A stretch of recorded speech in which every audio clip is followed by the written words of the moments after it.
Para sa pagtitipong ito ay may nais akong sabihin at i-anunsyo sa inyong lahat.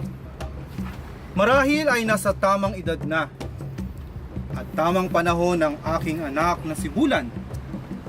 Kaya naman minarapat kong sabihin sa inyo ngayon na nalalapit na ang araw na ililipat ko sa kanya ang pamumuno sa ating tribo. Ngunit handa na ba si Bulan para sa kanyang mga responsibilidad? Handa na ang anak ko. Handang-handa na si Bulan. Sa katunayan handa na rin siya sa pag-iisang dibdib. Inaya, hayaan mo ako magsabi. Oo nga. Ikaw nga pala ang magsasabi. Kaninang umaga ay sinalubong natin ang pagdating ni Imaya. Ang kauna-unahang katribo natin na natatanging nakapagtapos ng kolehiyo bilang isang guro. At hindi ako makakapayag na hindi ang anak kong si Bulan ang maging asawa niya. Kung gayon naman pala'y magiging maganda ang pagpasok ng paparating na Haring Buwan sa pamumuno ni Bulan at ang kanyang magiging kabiyak na aking anak na si Limaya. Para sa aking anak na si Bulan at kay Limaya,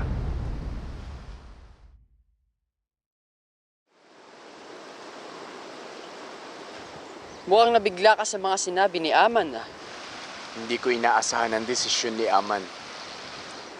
Paano ba yan? Ikaw na pala ang susunod na magiging pinuno ng tribo at mapapangasawa mo pa si Limaya.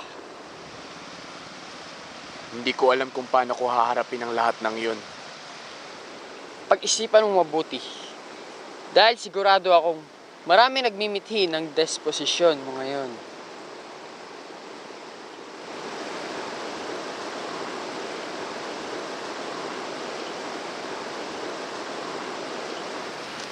Napakaswerte mo.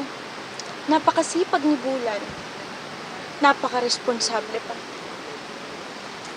Hindi ko inaasahan ang naging desisyon ni Aman. Hayaan mo na yon. Huwag mo nang isipin ng mga mangyayari. Dahil kayo naman talaga ang tinadhana.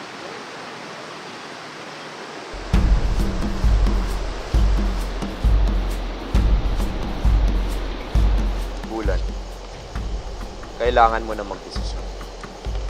Ikaw lang ang inaasahang susunod sa yapak ng amo mo bilang pinuno ng tribo Libunan. Bakit kailangan ako? Ikaw lang ang nag-iisang anak ni Aman. At ikaw lang ang may karapatan. Paano kung hindi ko tanggapin? Malaking kahihiyan yun kay Aman.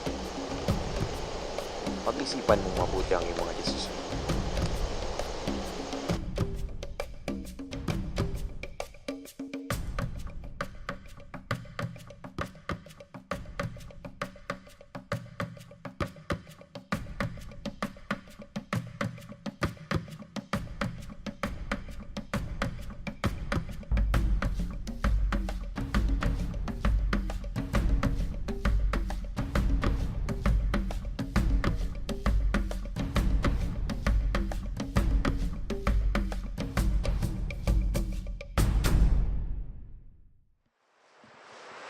Saan ka pupunta?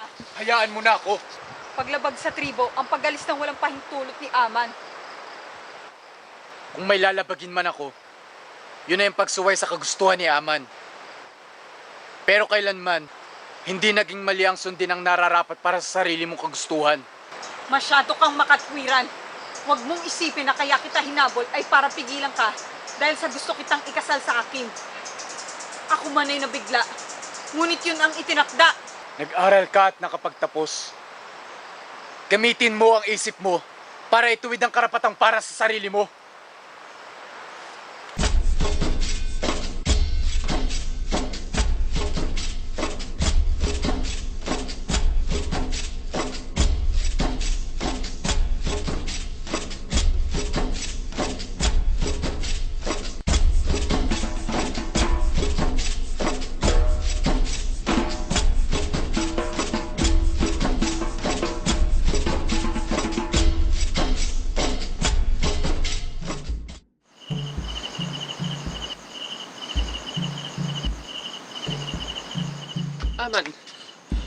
Umalis po si Bulan ng tribo nang walang paalam.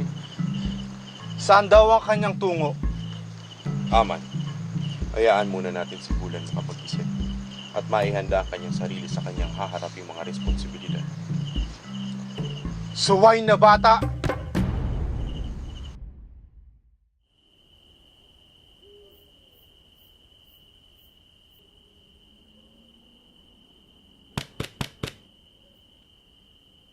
Nay, pakibuksan po ang pinto. Oh, Kaloy, anong ginagawa mo dito? Bakit gabing-gabi ka na? Halika, pumasok ka muna. Bakit naman nagdesisyon ng ganun yung ama mo?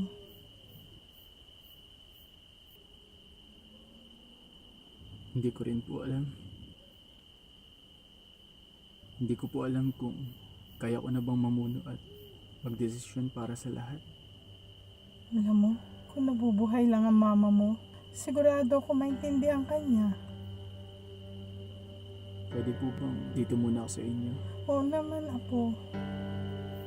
Salamat po.